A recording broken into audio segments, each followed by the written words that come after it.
हमारे लिए आज की तिलावत हिस्कियाल नबी की किताब, उसका 18वां बाब, उसकी 21वीं आयत से 28वीं आयत तक।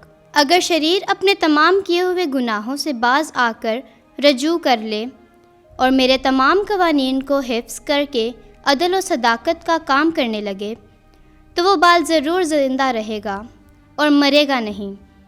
उसकी तमाम की हुई खताएं उसके खिलाफ महसूब ना होंगी, बल्कि जो रास्ते वो करे उसी के सबब से वो ज़िंदा रहेगा।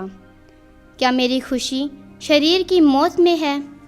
माल के खुदावंद का फरमान है और इसमें नहीं कि वो अपनी रवश से बाज आकर रजू कर ले और ज़िंदा रहे। पर अगर सादिक अपनी सदाकत से बरगिश्ता हो जाए और गुनाह करे और उन तमाम मकरूह कामों के मुताबिक अमल करे जो शरीर करता है, तो क्या वो ज़िंदा रहेगा? सदाकत के जितने काम उसने किए होंगे वो महसूब ना होंगे। वो अपनी बेवफाई और किए हुए गुनाहों के सबब से मरेगा। फिर भी तुम कहते हो कि खुदावन की राह रास्त नहीं।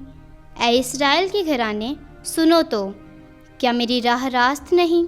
क्या तुम्हारी ही राहें ना रास्त नहीं हैं?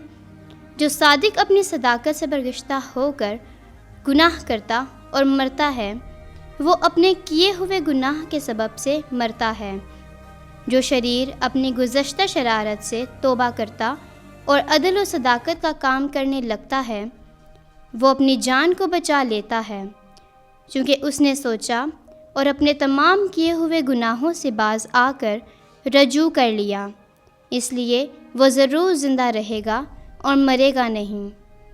पाक कलाम के पढ़े और सुने जाने पर खुदावंद की खास बरकत हो। खुदा का शुक्र हो।